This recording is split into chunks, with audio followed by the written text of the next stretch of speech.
Are you a homeowner or an events person with a garden that you want to keep them looking green throughout the year? Then this video is for you.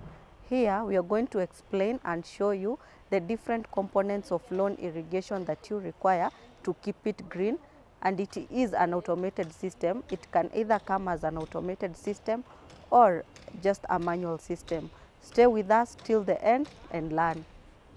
Some of the components that you will need for this work: one is the main pipe. Two, you are going to need the pop-up sprinklers, and in this case you are using 3/4 inches. You will also need a pump. The size of the pump is dependent on the size of your lawn and the number of sprinklers that you are going to use. We will also need a timer. This is where you will key in the time that you want to irrigate your lawn. If you want to irrigate every day at 8 p.m, that is what we are going to key in, because this is an automatic system where you don't have to be there to put it on or off.